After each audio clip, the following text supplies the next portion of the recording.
மக்களே 234 தொகுதியிலையும் டிவிகே வேட்பாளர்கள் விஜய் உட்பட யாருமே டெபாசிட் வாங்கக்கூடாது. அதுக்கு நாங்கள் ஒரு மாஸ்டர் பிளான் வச்சிருக்கிறோம். நாங்கள்லாம் அப்போவே பழந்தின்னு கொட்டை ஓட்டவைங்க அப்படிங்கிறத இப்போ நிரூபிக்கிற விதமாக ஆளுங்கட்சியும் எதிர்க்கட்சியும் ஒரு மாஸ்டர் பிளான் பண்ணியிருக்கிறாங்க. வீடியோவெல்லாம் முடிச்சதுக்கப்புறமா இந்த விஷயத்தை யார் பண்ணுறதுக்கு அதிக வாய்ப்புகள் இருந்திருக்கும் அப்படிங்கிறதையும் கமெண்ட் பாக்ஸில் மறக்காமல் கூட ஷேர் பண்ணிக்கோங்க. விஜய் அவர்கள் நிற்கிற பெரம்பூர் தொகுதியில் கிட்டத்தட்ட எக்கச்சக்கமான விஜய்கள் பார்ட்டிசிபேட் பண்ணுறாங்க. ஏன் 2-3 கேண்டிடேட் எல்லாம் ஜோசப் விஜய் அப்படிங்கிற பேர்லேயே பார்ட்டிசிபேட் பண்ணுறாங்க. பெரம்பூரில் மட்டும் கிட்டத்தட்ட சுயேட்சை வேட்பாளராக 60 பேர் நிற்கிறாங்க. 60 பேரா என்னடா சொல்கிற அப்படின்னு கேட்குறீங்களா? அங்கே மட்டும் கிடையாதுங்க, எல்லா இடங்கள்லையும் பார்த்தீங்கன்னா சும்மா பூந்து விளையாண்டுருக்கிறாங்க.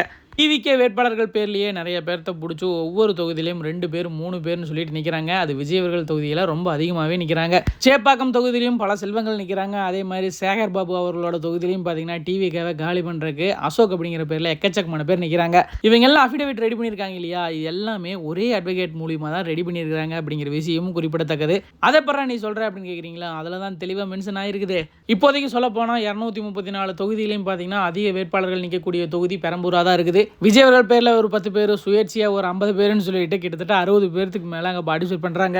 பெரம்பூரில் விஜய் அவர்களோட வேட்பு மனுவும் இப்போ வந்து ஏற்றுக்கிட்டாங்க அப்படிங்கிற மாதிரி சொல்கிறாங்க. டிவிகேல இருக்கிறவங்க சின்னத்தை மட்டுமே மக்கள்கிட்ட கொண்டு போகணுங்க. இப்போதைக்கு பேரை மைண்டில் வச்சு போனாங்கன்னா கண்டிப்பாக கன்ஃபியூஸ் ஆயிடுவாங்க. ஓபிஎஸ் அவர்கள் போன டைம் நிற்கும்போது ஓ பன்னீர்செல்வம், பி பன்னீர்செல்வம், எஸ் பன்னீர்செல்வம்னு எக்கச்சக்கமான பேர் நின்னாங்க.